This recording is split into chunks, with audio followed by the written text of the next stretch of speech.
Pronto, reiniciando a nossa gravação. Qual é a sua dúvida, pastor Johnny? Bom, quando Jesus faz menção da destruição do templo, obviamente ele está falando de si, como já o senhor mesmo mencionou, mas na cabeça do discípulo, após a ressurreição deles, o senhor acredita que eles tiveram essa revelação? Ficou claro na mente deles, ou eles ainda estavam crentes que se tratava da destruição do templo de Jerusalém? Então, eu deduzo, pastor Johnny, eu deduzo que no momento em que Jesus morre e que ele ressuscita, para a cabeça dos cristãos, aquela profecia tinha se cumprido. O templo teria sido destruído, entre aspas, o véu foi rasgado, pode ver, separando o santo dos santos. Podem ver que Mateus registra isso com muita beleza, dando aquela ideia que agora não é mais o sumo sacerdote apenas que entra no santos dos santos, mas o próprio Deus que sai dos santos e vem habitar no lugar santo, no pátio, no templo e no mundo. Podem ver que é praticamente isso que acontece na obra da ressurreição. O acesso é liberado. Pode ver que todo filho de Deus, como diz Hebreus, entrai confiantemente diante do Senhor, do trono da graça, no Santo dos Santos. Todos nós entramos naquele lugar.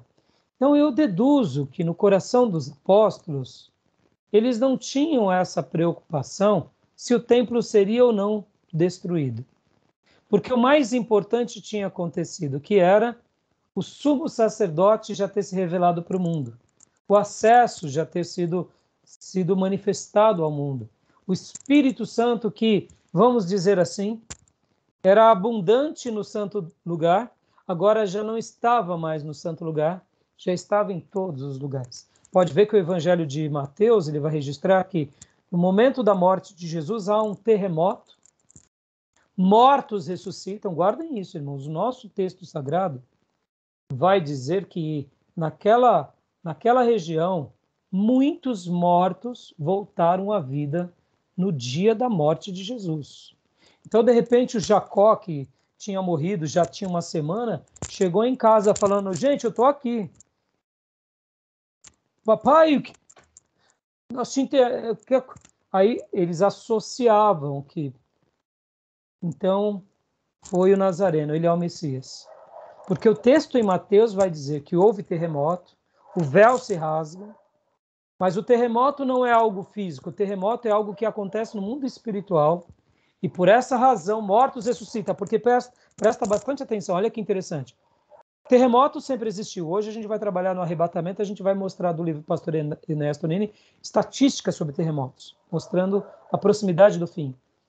Só que o terremoto ali só validou que a morte de Jesus. Só validou o milagre de Jesus. Por quê? Porque o terremoto poderia fazer com que a cortina do véu se rasgasse, sim. Mas, na realidade, e o morto? Ressuscita com o terremoto, por acaso? Então, quer dizer que cada terremoto que tem, os túmulos se abrem e saem os mortos, ficam vivos? Então, na realidade, há um milagre. Na morte de Jesus, há uma restauração, há uma manifestação de um poder sobrenatural. E aqui eu coloco essas palavras. O Deus que habitava no santo lugar agora, ele sai do santo lugar e ele habita entre nós. Pode ver que Jesus ressuscita, Jesus desce ao Hades, Jesus vai aos céus, Jesus fica entre os apóstolos durante 40 dias, se manifestando de forma sobrenatural, passando por paredes, acontecimentos notáveis e notórios, e depois ele é levado aos céus, sem o auxílio de ninguém e de nada, pelo poder de Deus. E depois, no dia de Pentecostes, vem o Espírito Santo e estamos aqui. Então, o que eu acredito? Que na cabeça dos apóstolos não era uma menção, olha, o templo vai ser destruído, porque nós não vemos eles escrever, o templo vai ser destruído, porque para eles não se importavam mais. Podem ver que eles iam no templo orar, eles iam no templo buscar, porque o templo fazia parte da história da vida deles. Pode ver que eles faziam só uma nova leitura do templo. Eles faziam uma nova leitura do que era servir a Deus. Eles entenderam que Jesus era o cumprimento da lei, ou seja, aquele que cumpriu a lei, né? Aquele que que consumou todas as coisas. Então pode ver que Paulo aqui, quando ele fala do santuário de Deus, nesse episódio, porque vocês têm que lembrar que Paulo morre nos anos 64 ou 65 depois de Cristo. Paulo não viu a destruição do templo por Nero, pelo imperador Nero, no ano 70.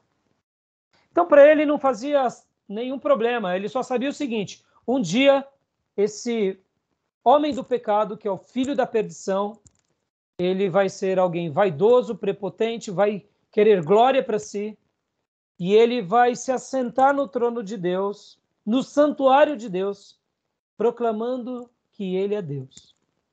Olha que interessante. Então, Paulo está dando aqui características diretas do anticristo. Na concepção de Paulo, isso aconteceria em Jerusalém. Só que aí vem a destruição do templo, 2000 anos se passam e até hoje o templo de Jerusalém não está feito. E, irmãos, muito em breve o templo vai ser erguido.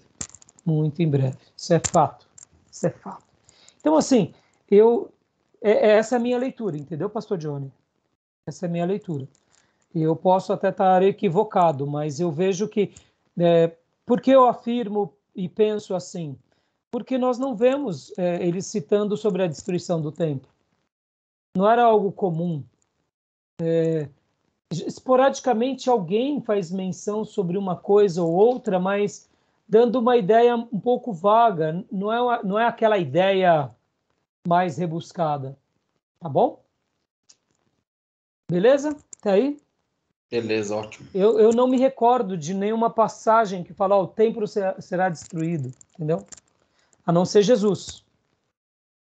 Por isso que os fariseus ficam indignados, porque eles estão enobrecendo o templo, mostrando, olha, você deveria estar aqui, você deveria pertencer a essa escola, e Jesus, como uma denúncia, fala, não vai ficar pedra sobre pedra. Podem ver que depois os próprios fariseus tentam prender Jesus, dizendo que, olha, ele fala contra o templo, ele fala contra as nossas leis, ele não segue as leis, ele quer destruir o templo, dando essa ideia.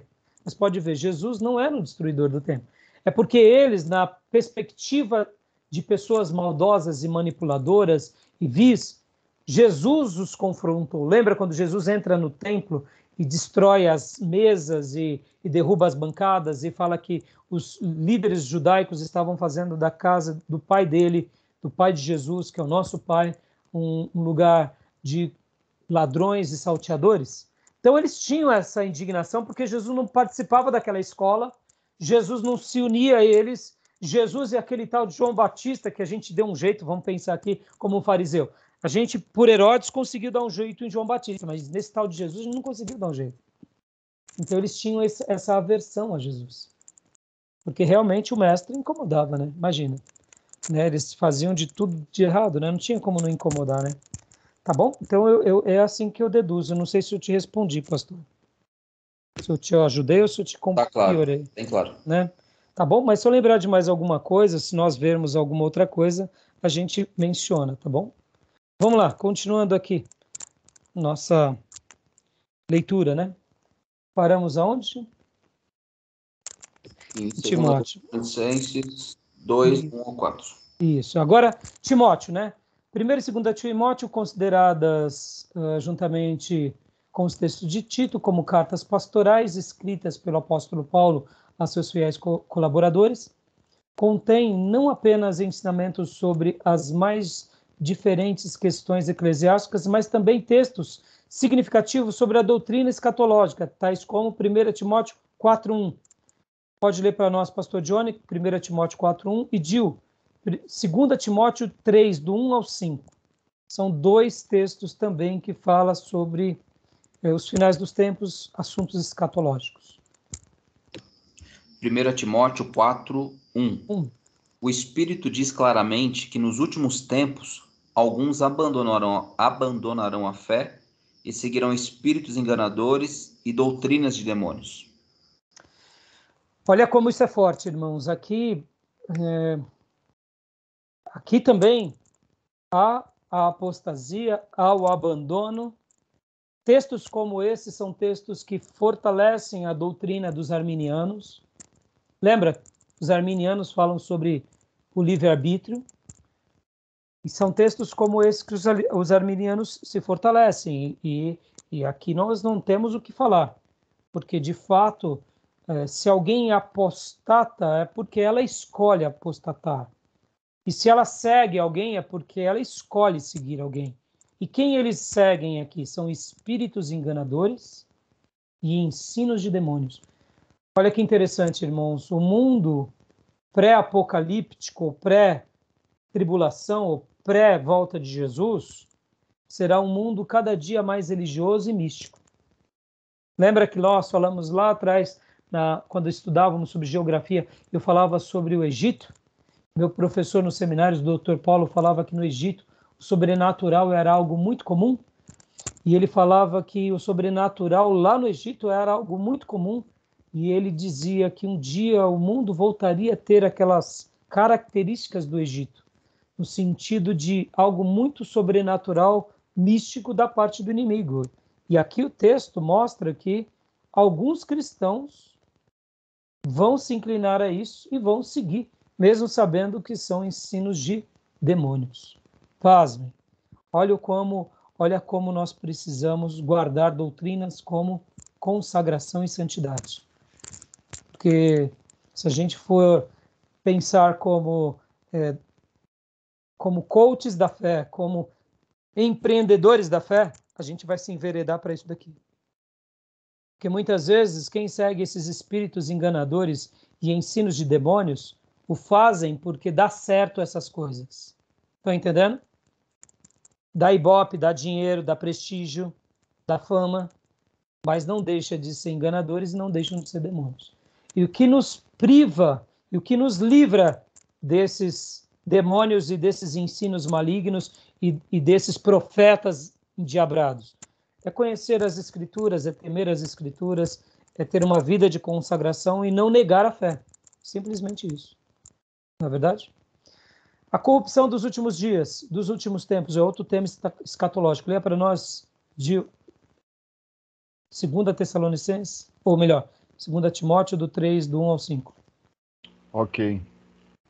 Sabe, porém, isto: nos últimos dias sobrevirão tempos difíceis, pois os homens serão egoístas, avarentos, jactanciosos, arrogantes, blasfemadores, desobedientes aos pais, ingratos, irreverentes, desafeiçoados, implacáveis, caluniadores, sem domínio de si, cruéis, inimigos do bem, traidores, atrevidos, enfatuados, mais amigos dos prazeres do que amigos de Deus, tendo forma de piedade, negando-lhe, entretanto, o poder. Foge também destes. Que texto forte! Paulo põe que são nos últimos tempos. Na minha opinião, esse texto é um texto que faz uma denúncia sobre a egolatria, em especial, que é o culto do eu. Pode ver que são pessoas autônomas, inteligentes, mas que buscam a autossatisfação sobre tudo. E, na minha opinião, esse texto também é um texto que demonstra que quanto mais próximo do fim estamos, o ser humano vai ter mais liberdade. Logo, o mundo será mais democrático. Como assim? Por mais que eu seja uma pessoa maldosa e corrupta, eu só consigo me expressar e só consigo realizar o que desejo se eu tenho liberdade. E a liberdade ela está sempre no cunho da democracia. Pode ver que na autocracia, por exemplo, irmãos, o que acontece na China? A China ela é uma república chinesa. Eles dizem que são uma democracia, mas eles são uma democracia? Não, é uma autocracia. Eles vivem uma democracia no Império Chinês. Não há mais império, mas há um império, não é verdade? A Rússia hoje, mesmo depois de tudo que aconteceu, depois da queda do comunismo no ano 91, hoje ela é religiosa, eles são católicos, apostólicos da linha grega, da linha ortodoxa. No entanto, eles também são uma autocracia. Eles estão debaixo de um líder e é quase um ditador. É mais aberto do que era no comunismo, mas mesmo assim é fechado. Pode ver o que está acontecendo lá. E na minha opinião, os finais dos tempos, o mundo será um mundo democrático. Na minha opinião, autocracias ruirão. Por quê, pastor? Porque essas características só podem ser existidas em lugares onde há democracia. Por exemplo, vamos falar aqui. A gente pode ter 1000 pontos positivos ou negativos sobre os Estados Unidos e o Ocidente, a França. Mas a França é uma democracia ou é uma autocracia? A França, eu acho que é uma democracia. O que você acha, Adil? Democrática. Democracia. Pode ver que lá eles fazem de tudo que querem. Por essa razão que muitas vezes quando tem um ataque terrorista, em primeiro lugar eles querem ir na França, porque eles veem a França como o lado do Ocidente mais pervertido. Geralmente as coisas começam na França e depois se espalham para o mundo. Porque a França tem esse viés de sermos os protagonistas do Ocidente. Revolução Francesa, a independência do homem, o homem como ser livre, independente, inclusive de Deus. A Revolução Francesa, ela tinha uma bandeira dizendo nenhum senhor. Nós não estaremos debaixo do Estado, nós não estaremos debaixo do rei, nós não estaremos debaixo do Papa e nós não estaremos debaixo da religião. Ou seja, nós não estaremos também debaixo de Deus, nós estaremos seguindo a nossa vontade. Democracia. Pode ver que o Ocidente, irmãos, vamos pegar a Inglaterra. A Inglaterra é um reino, você concorda? Juntamente com o país de Gales, com a Irlanda do Norte, com a Grã-Bretanha, mas vamos pegar aqui principalmente a Inglaterra. É um reino, é uma monarquia, mas naquela monarquia predomina a democracia? É uma monarquia com democracia? Sim. Sim. Se amanhã os ingleses quiserem fazer loucura nos campos de futebol, eles fazem, eles têm liberdade. Percebam, o mundo nos finais dos tempos será um mundo onde as autocracias ruirão. O comunismo não tem espaço. Cuba um dia vai ruir. Guardem isso, irmão. Está aqui o texto. Cuba não é fechado, não é oprimido pelo governo, não é uma república socialista, uma extensão da União Soviética, assim como a China, com suas características peculiares, vão cair. A Venezuela, com a sua autocracia, vai cair. Não tem espaço, porque todo lugar, para se cumprir essa profecia, tem que ter liberdade. E só há liberdade na democracia, mesmo que seja uma monarquia. Uma monarquia que tem viés democráticos. Estão entendendo, irmãos? Vamos pegar aqui um exemplo, agora vocês vão se arrepiar no que eu vou falar. O Afeganistão, a Arábia Saudita, os Emirados Árabes. Vamos pegar Dubai. Dubai é um lugar democrático ou é uma autocracia? O que vocês acham? Então, eu acho que é uma autocracia, até porque quando a gente fala de liberdade ou direito de todos, a mulher lá, embora algumas hoje já tenham uma certa liberdade de estudar, etc., mas somente com a permissão do marido, pelo que eu ouvi falar. Então, mas não é, né? Mas não é. Mas Dubai, vamos dizer que Dubai já é a ponta da espada, da flecha de todo o Oriente Médio. Concorda? Ok, isso aí. Uhum. Pode ver que lá o Ocidente tem um livre acesso, tem certas práticas, as mulheres têm que se comportar de certa forma, mas em Dubai há uma diferenciação. O que eu quero dizer com isso? A Arábia Saudita, o Afeganistão, irmãos. Escrevam o que eu estou dizendo, não porque eu estou dizendo, mas porque está no texto sagrado. Hoje, por exemplo, lá no Afeganistão, a pessoa não pode expressar esse culto ao ego, senão ele morre. Se o que ele fizer for contra aquelas leis, então o mundo, seja ele muçulmano, seja ele um mundo ateu, seja ele um mundo monárquico, seja ele uma república, como é o caso do nosso país, sempre a democracia vai ser a base de tudo. O mundo tem passado por essa transformação democrática.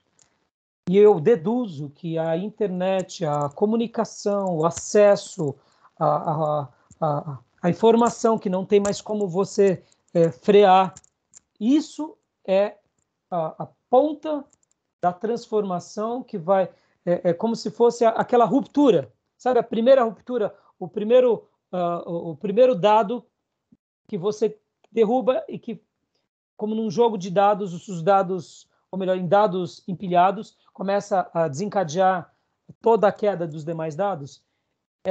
Esse contexto social nosso que a gente vive, da internet, da interação, disso daqui, irmãos, isso daqui é libertador. Pode ver que hoje o nosso Supremo ele está fechando, ele está limitando o WhatsApp, está limitando o Telegram. Por quê? Porque o povo tem o domínio hoje do acesso, a informação, o domínio, o controle. E aí esse povo, que era uma matéria de manobra, agora já pode se interagir. Isso em tudo, irmão, está tendo uma revolução. O mercado financeiro, por exemplo, tem os sardinhas. Quem são os sardinhas? São os pequenos investidores. Os pequenos investidores que eles lutam contra os tubarão. Eu sei que várias sardinhas morrem. De vez em quando chega uma baleia gigante, abre a boca e engole todas as sardinhas. Mas as sardinhas estão aí. Então é um movimento do mercado financeiro. São movimentos que vão dando mudanças no mundo. E você pode ver que hoje, por exemplo, meu filho falava, ele acompanha um rapaz, um youtuber, que é um contador de história. Ele é um narrador de histórias, ele cria as histórias dele. E eu vi o youtuber dele e eu falei, filho, quase 2 horas de vídeo? Ele falou, pai, os vídeos dele é tudo 2 horas, 3 horas. Pai, sabe quantas mil pessoas estavam assistindo ele? Aí ele me deu um número, se eu não me engano, 25 mil, ao vivo. 25 mil, irmãos. Quando uma emissora vê um moleque desse, que tem 25 mil, eles ficam morrendo de dor de cotovelo, gente. Porque nós não sabemos, por exemplo, quantas mil pessoas estão assistindo agora as novelas. A gente não tem esse número. A gente só sabe que a Globo está com mais audiência do que a Band, do que o SBT. Mas qual é o número? Hoje nós temos o número. Hoje essa garotada, por exemplo, essa garotada de jogos eletrônicos, eu não sei se vocês acompanham, o meu outro filho acompanha bastante jogos eletrônicos, e tem vezes que eles estão assistindo um torneio de um jogo ao vivo com 50 mil pessoas. Eu falo, pelo amor de Deus, isso é um Morumbi lotado? Uma tarde de sábado tem 50 mil IPs. Sabe o que é isso, irmãos? É muita coisa. Podem ver que nesses jogos eletrônicos, quando eles têm campeonato mundial, não sei se vocês acompanham ou veem, começa a perceber isso, irmãos. Eles fecham Pacaembu, eles fecham Morumbi, eles fecham... Se é uma Copa, eles vão para um outro lugar, faz uma coisa cinematográfica, parece uma Olimpíada. Você fala, pelo amor de Deus. Ou seja, uma revolução. A democracia, ela vai ser um pano de fundo para o anticristo reinar. Porque o anticristo ele vai convencer as pessoas e as pessoas vão aceitá-lo voluntariamente. Não é por imposição, é por liberdade de escolha. Por isso que a democracia ela é um viés inevitável na história da humanidade. E a autocracia ela tem dias e horas para sucumbir. É claro que sempre vão viver os autocratas, os tiranos, é claro. E até o próprio anticristo, quando ele vê que está sendo desprestigiado, a gente sabe que ele vai perseguir. Mas esses textos aqui são textos apocalípticos e que só são consolidados no ambiente democrático, no ambiente de liberdade. Pode ver, irmãos, qual é o nosso hoje escândalo? As pessoas cometem todos os delitos, todas as transgressões, e elas se vangloriam disso, e nós que vamos contra as práticas pecadoras, mundanas, a gente que é mal visto. Não é assim que está acontecendo hoje? O que é isso? É um mundo democrático. Mas é uma democracia para o lado do ego, para o lado da inflamação, para o lado do pecado. mas é uma democracia. Interessante isso, hein? Interessante, não? E agora, 2 Timóteo 4:3, pode ler para mim? Um dos irmãos. Quem leu o texto anterior foi o pastor Johnny, né? Foi o Gil, na verdade. O Gil, então eu leio para você. 2 Timóteo 4:3, né? Pois virá o tempo em que não suportarão a sã doutrina. Ao contrário, sentindo coceira nos ouvidos, juntarão mestres para si mesmos, segundo seus próprios desejos. E aí? Não precisa nem falar, né, meus irmãos? Não precisa nem falar sobre isso. E agora leia para nós, Gil, 4:8. 2 Timóteo 4:8. Ok. Já agora a coroa da justiça me será guardada, a qual o Senhor, reto juiz, me dará naquele dia, e não somente a mim, mas também a todos os quantos amam a sua vinda. Glória a Deus. Tito também, o pastor Ribeiro vai falar sobre que, semelhante às cartas de Timóteo, Tito compôs uma espécie de manual do ministro, escrita pelo próprio apóstolo para orientar seu ministro na ilha de Creta. Como se trata de uma epístola curta, apresenta poucos textos escatológicos, mas que são muito interessantes. Eu vou só ler um versículo aqui, que é Tito 1:2, a esperança da vida eterna. Na esperança da vida eterna, a qual foi prometida pelo Deus que não pode mentir, desde os tempos eternos. E vou ler também o outro texto, Tito 2, do 11 ao 13. Pois se manifestou a graça de Deus, o Salvador de todos os homens, instruindo-nos a fim de que, repudiando a impiedade, também o desejo das coisas mundanas, controladamente e corretamente, bem como piedosamente, vivamos agora nessa era, aguardando a bem-aventurada esperança e a manifestação da glória do grande Deus e do nosso Senhor e do nosso Salvador Jesus Cristo, mostrando, né, essa piedade, aguardemos a volta de Jesus com piedade, com devoção, com essa santa expectativa. O texto de Filemão também é um texto escrito de Paulo para Onésimo, e também o Ribeiro vai falar aqui que ele não trata sobre questões escatológicas. As epístolas gerais, né, que são Hebreus, Tiago, 1ª e 2ª Pedro, e as cartas de João, de Pedro, 1ª e 2ª João e Pedro, e também o livro de Judas, aí ele vai pincelar sobre elas também. Então, para a gente prosseguir, depois, quando chegar o livro de vocês acabem lendo, porque ele vai fazendo esses apontamentos que são muito úteis para todos nós, irmãos, vai mostrando que em cada carta há uma profecia, há um apontamento escatológico. Por exemplo, aqui em Tiago 5:7, tendem, pois, irmãos, paciência, até que a vinda do Senhor ou a parousia do Senhor. Eis que o agricultor aguarda o precioso fruto da terra pacientemente, porque ele, até que receba a chuva, a primeira e a última. Sede pacientes também vós, fortalecendo os vossos corações, porque a parousia do Senhor vai se aproximando. O pastor Ribeiro, fazendo as traduções dele para o grego, porque o que eu achei muito legal é que ele faz a tradução, ele não diz a vinda do Senhor, ele diz a parousia do Senhor. Já para incutir na nossa mente que a vinda é a parousia, e a parousia é o arrebatamento, e o Senhor ele virá. Tá bom? Eu quero agora só ler aqui com os irmãos 2 Pedro 3:18. 2 Pedro 3:16, aliás. Quero que ler só o primeiro versículo aqui. Leia para nós. É só a primeira parte do versículo, pastor Johnny. 2 Pedro 3:13. Não, 3 é que... Deixa eu ver aqui. Lê o versículo 13. Todavia, de acordo com a sua promessa, esperamos novos céus e nova terra, onde habita a justiça. Tá ótimo. Perceba que aqui é um apontamento escatológico também. São novos céus, são nova terra. Pedro não explica como será. Ele diz que será. E o importante para nós é sabermos dessa questão. Agora, quero ler 2 Pedro, capítulo de número 3, versículo de número 7. Pode ler para nós, pastor Johnny. 2 Pedro 3:7.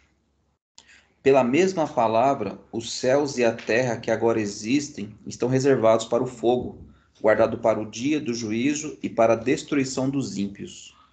Olha só, claro que haverá uma sentença, haverá uma destruição e haverá uma reorganização.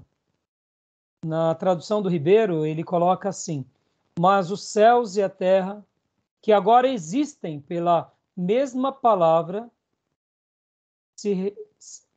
se reservam como tesouro e se guardam para o fogo. Pastor Ribeiro, fazendo a sua tradução livre aqui, olha só que tremendo. O texto, como um texto bíblico, ele dá uma ênfase. O que hoje pisamos, onde hoje existimos, foi criado pela palavra de Deus. Foi criado pelo poder de Deus. E por essa mesma palavra se reserva como um tesouro e se aguardam para o fogo, até o dia do juízo, o dia da perdição dos homens ímpios. O que Pedro está dizendo aqui, sem explicar, isso que me fascina também, mesmo que pareça ser uma fé piegas, meus irmãos, guardem isso. O que consola o nosso coração são os oráculos de Deus, é a palavra de Deus, ela é o alimento do Filho de Deus. Se uma pessoa já não tem mais prazer nisso, mas para ela se satisfazer com a Bíblia, ela tem que permear a Bíblia de raciocínios humanos. Meus irmãos, se preocupe com isso. Há espaço para raciocínios humanos na Bíblia. Mas a Bíblia é, sobretudo, a revelação de Deus. Jesus veio a essa terra porque um dia Deus disse que haveria o nascimento do Messias. O próprio Cristo profetizou sobre a sua morte e sobre a sua obra de regeneração em nós. Se a semente não morre, não tem como frutificar. E se nós não nascermos de novo e não acreditarmos que Ele é o nosso Redentor e o nosso Remidor, nós não seremos salvos. Logo, podem ver que tudo que nos alimenta o espírito e a alma é a palavra, é a pura palavra.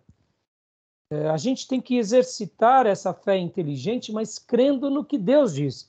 Pedro aqui, sendo usado por Deus, simplesmente diz isso, que assim como a terra nasce pelo poder da palavra, ela está sendo entesourada e guardada para o fogo, ou seja, haverá um processo de transformação nesse planeta. Pastor, me explica, eu não consigo, eu não entendo, eu só creio. Tá bom?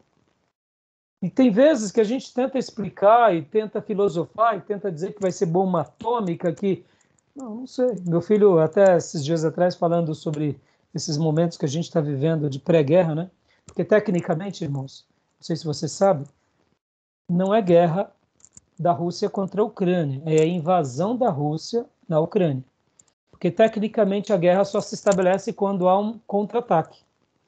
A Ucrânia ela é tão desfavorecida que ela só está se defendendo na invasão. Ela não está contra-atacando. Mas essa invasão já é mais do que uma guerra, olha os números. É mais do que muitas guerras. Então, para nós, por isso que a gente está vendo guerra. E não está errado de dizer guerra. Mas o que eu quero dizer, muitas vezes a gente está vendo esse pré-anúncio da Terceira Guerra Mundial. É um pré-anúncio. É horrível. Mas meu filho dizia que, ele citou para mim uma frase, ele falou, pai, alguém já disse que Einstein dizia assim, que a Terceira Guerra Mundial, ele não sabe como que os homens farão ou como eles realizarão. Mas a Quarta Guerra Mundial será com paus e pedras. Aí eu falei, como? Ele dizia isso, que a Terceira Guerra Mundial, ele não sabe como se dará. Ou seja, como o mundo chegará ao ponto de se autodestruir pelo poder de bala que ele tem. Então, vai ter um caos tão grande que o que sobrar dos homens não vai sobrar muito nem da tecnologia. A gente vai voltar para a idade da pedra. A gente vai voltar ao quê? A guerrear com paus e pedras, que tudo vai ser destruído. Dando uma ideia caótica, né? E a gente está prestes a isso, e que Deus nos livre para isso, que a gente tem que orar e muito.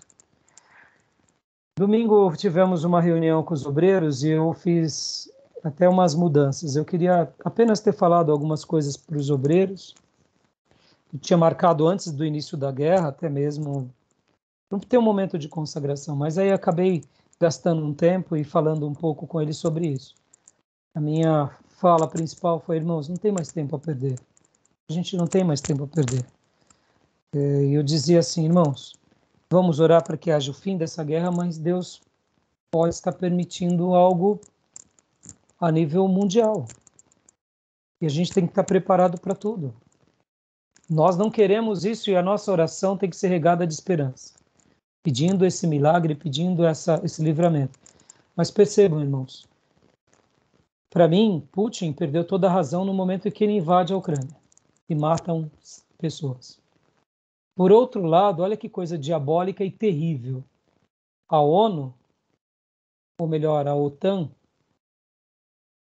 a maneira em que eles aliciaram a Ucrânia e em que o Volodymyr se deixou aliciar por eles, também é diabólico. Porque se eu sei que eu estou me aliciando à OTAN e eu estou provocando a ira de um urso e estou cutucando o urso com vara curta, é uma coisa também diabólica. Eu sei que eles querem a democracia deles e querem a independência deles, mas eles poderiam ter essa independência simplesmente dizendo que nunca entrariam na OTAN. Agora, olha que coisa diabólica, e aí onde eu entro aqui falando um pouco, fazendo uma crítica dos Estados Unidos, da França, da Alemanha, da Inglaterra, dos países ocidentais, que são ligados à OTAN, que é o Tratado do Atlântico Norte.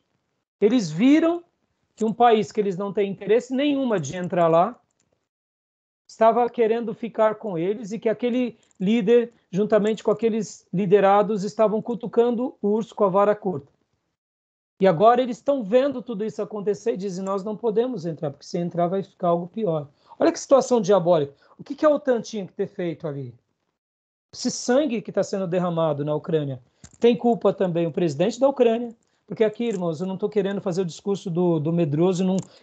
Me entenda, eu sou um pastor e sou um teólogo, então eu não sou um estrategista, não conheço sobre isso, mas eu estou falando de vidas aqui. Por isso que eu falo que Putin tem a sua culpa imensa, porque ele está matando ucranianos.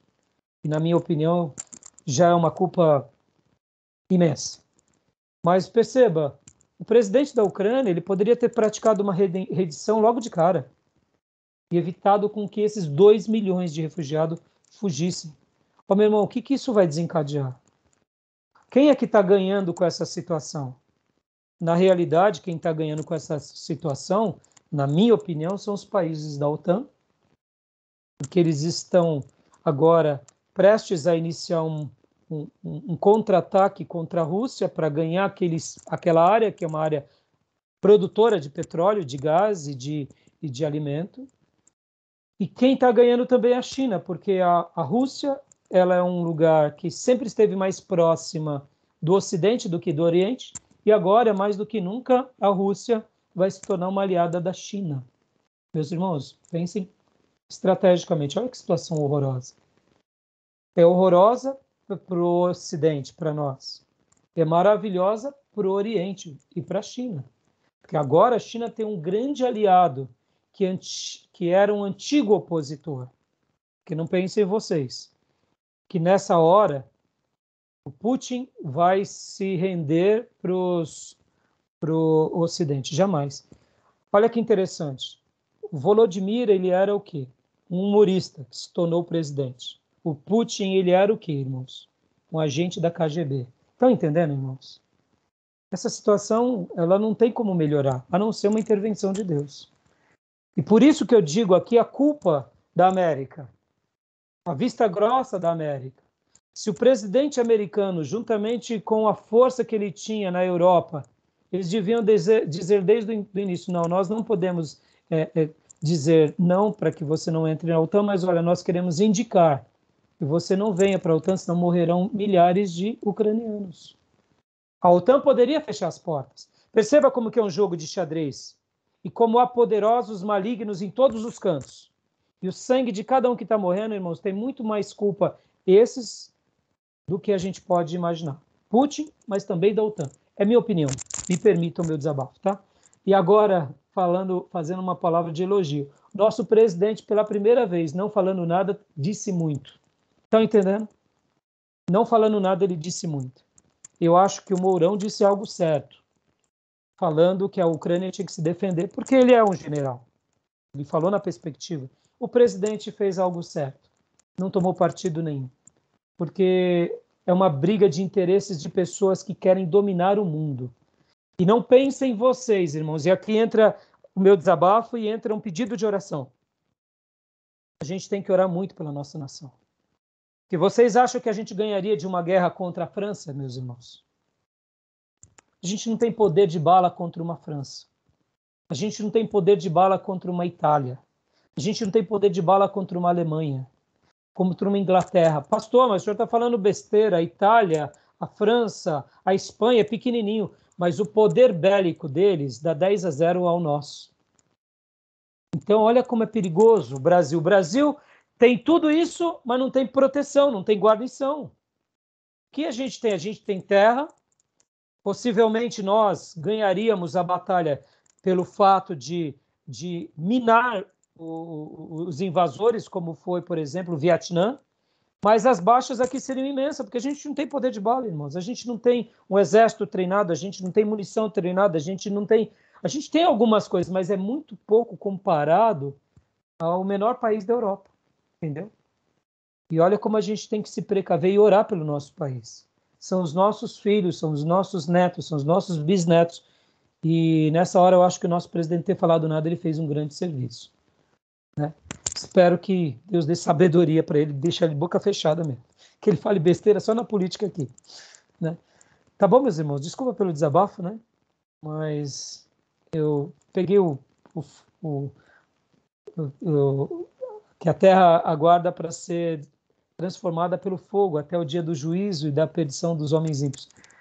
Peguei aqui o gatilho das bombas atômicas, mas eu particularmente eu creio que aqui essa purificação não tem a ver com os homens, tem a ver com Deus, tem a ver com o juízo de Deus. Tá entendendo, irmãos? Como Deus fará isso? Não sabemos. Tá bom, meus irmãos? Aí vai ter alguns textos de 1ª, 2ª e 3ª João. 1 João 2,18 fala da vinda do anticristo. Alguém leia para mim? Primeiro que achar, por gentileza.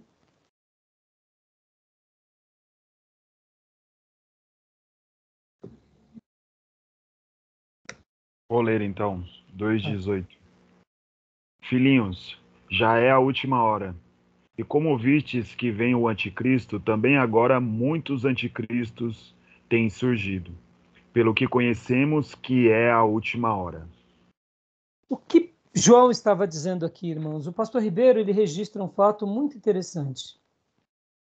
Ele diz assim, eu vou ler esse parágrafo para vocês, porque como vocês não estão com o livro, ó, 2 expressões importantes ocorreram nesta passagem.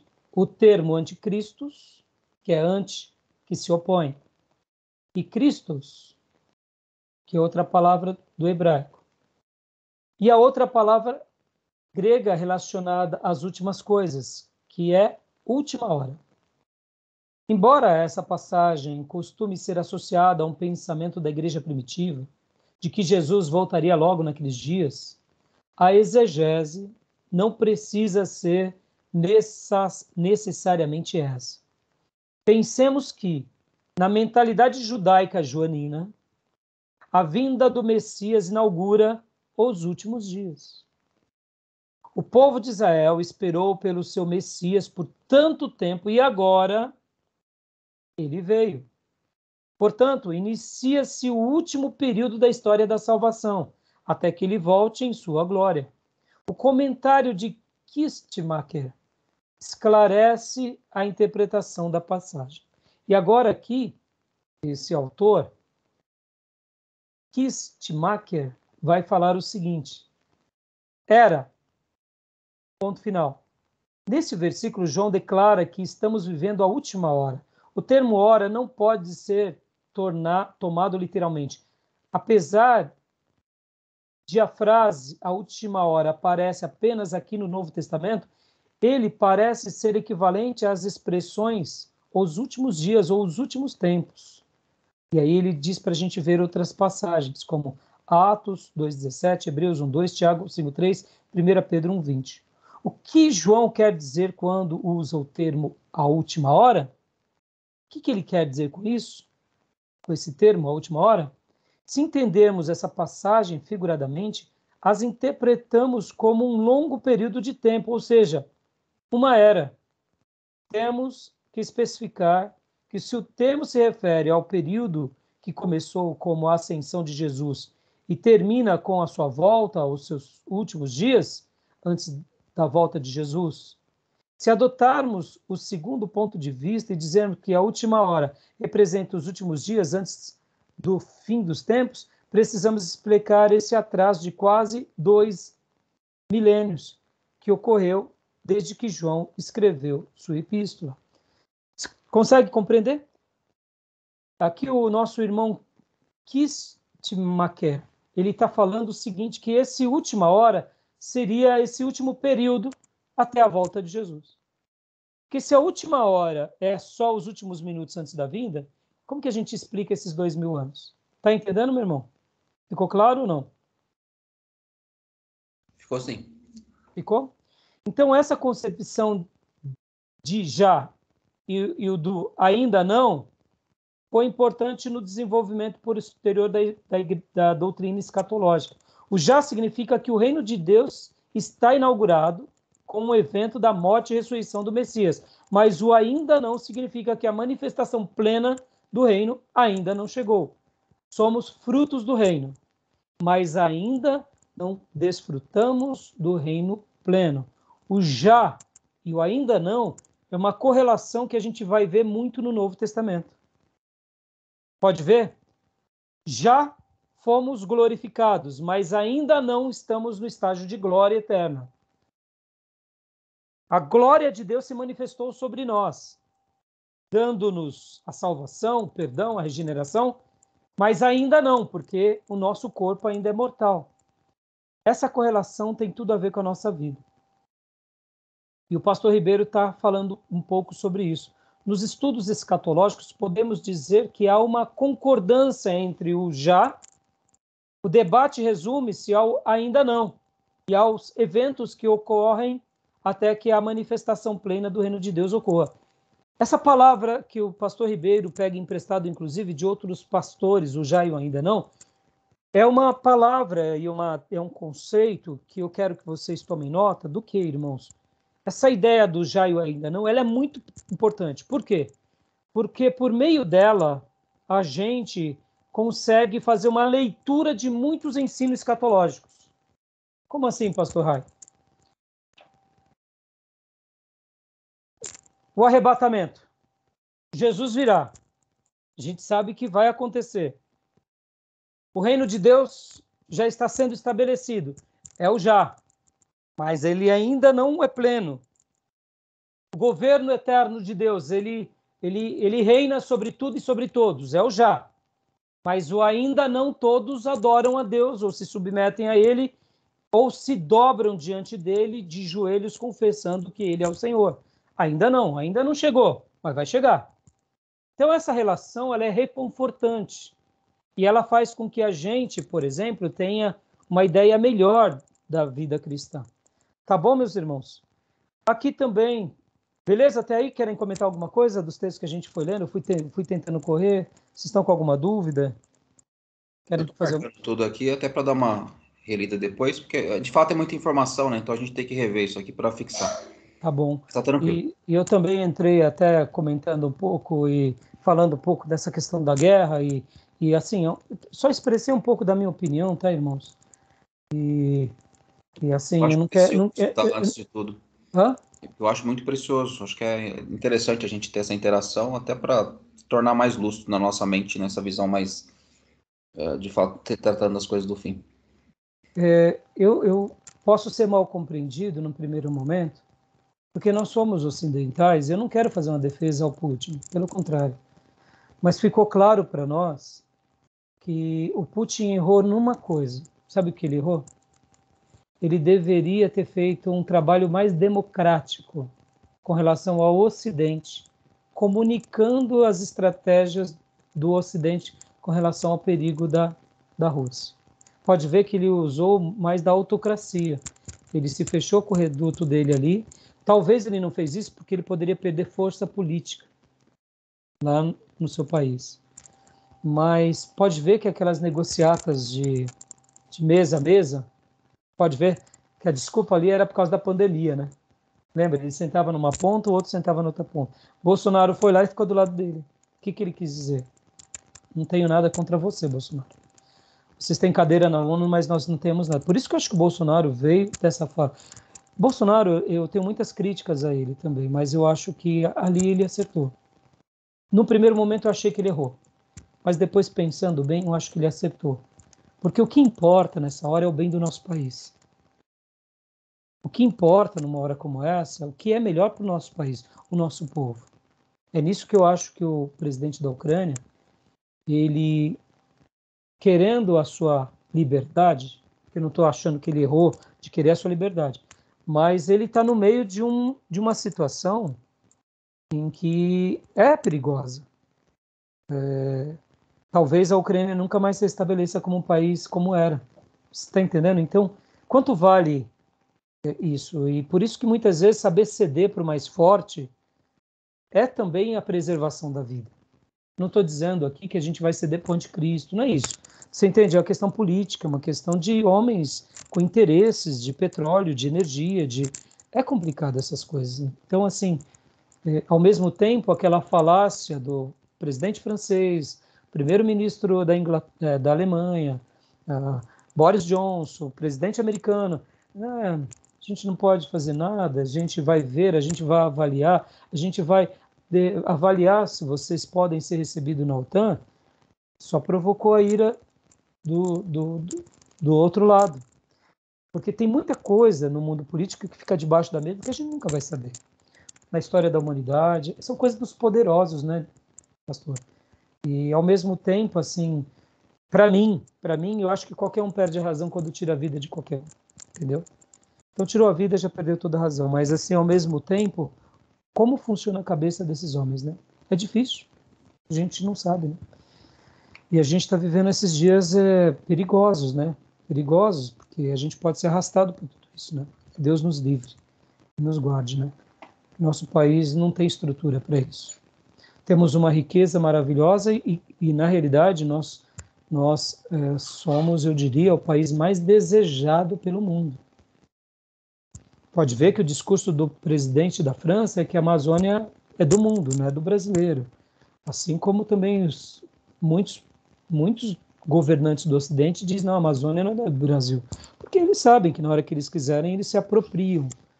E se for um conluio de interesses, por exemplo, da OTAN, quem vai segurar? Entendeu?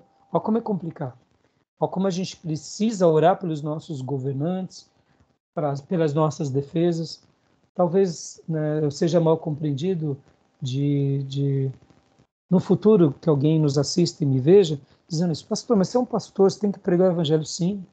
Mas quando eu estou pensando no nosso futuro, daqui a 200 anos, na nossa defesa, nas nossas defesas, no nosso país, na manutenção da nossa pátria, nas nossas descendências, eu estou pensando no que é melhor para nós.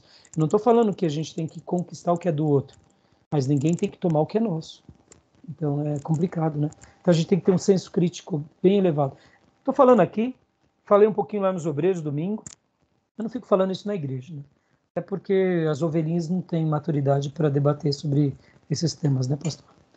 Tá bom? Beleza, Dil? Beleza, pastor? Beleza. Livro de Beleza. Judas.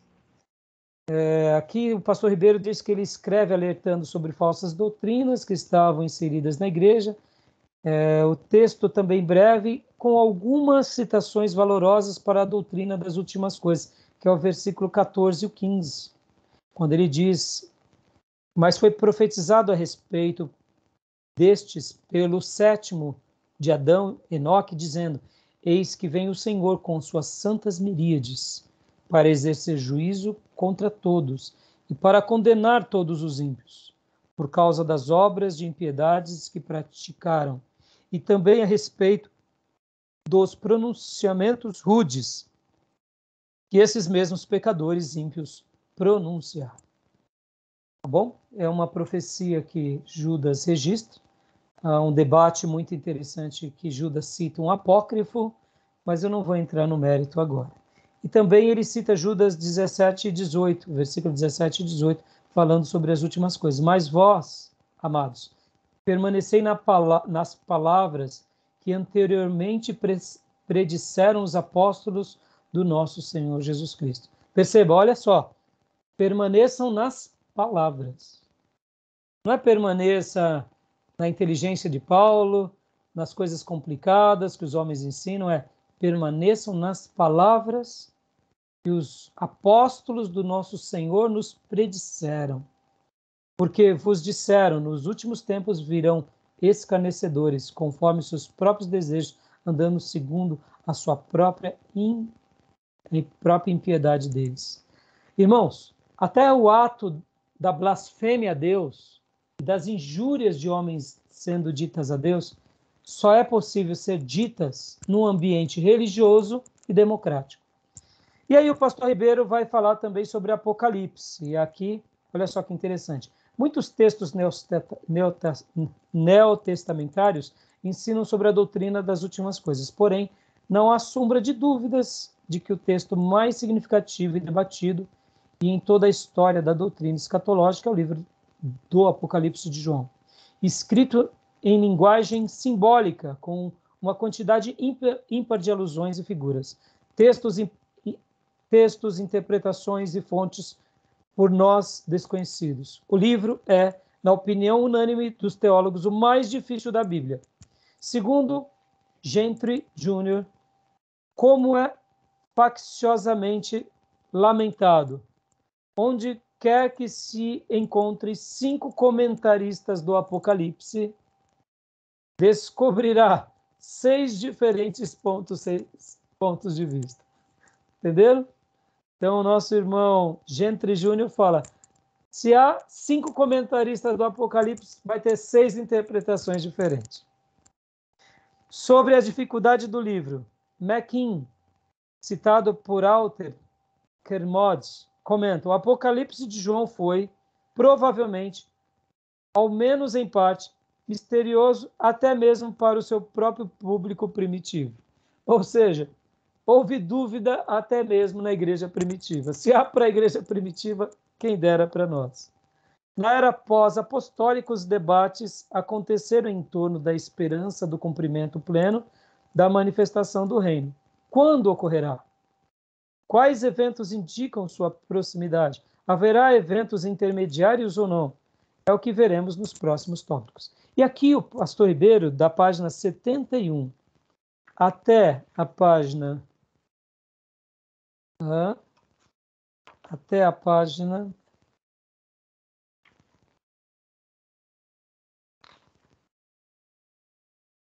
...84, vai falar fontes extras bíblicas. Ele vai fazer um estudo aqui sobre os pensamentos, as fontes extras bíblicas principais de contato entre o cristianismo e o judaísmo. São do principal grupo judaico chamado judaísmo rabínico, que aceita a lei escrita e a lei oral como fonte de autoridade. Aqui, o pastor Ribeiro vai dar um breve estudo do pensamento judaico de fontes extras bíblicas sobre essas questões apocalípticas, unindo judaísmo rabínico com o cristianismo. E aí é uma coisa muito interessante, mas a gente não vai tratar desse assunto. Depois, quando chegar o livro de vocês, vocês leiam e aí a gente tira as dúvidas. Tá bom, meus irmãos? Beleza? Tudo bem até aí? Tranquilo? Uma perguntinha que não tem nada a ver com a aula, mas o senhor falou do Ribeiro. Então, eu vou parar a gravação e você faz a pergunta, porque está dando 59 minutos. Beleza. Está parecendo que é convidado, né? É.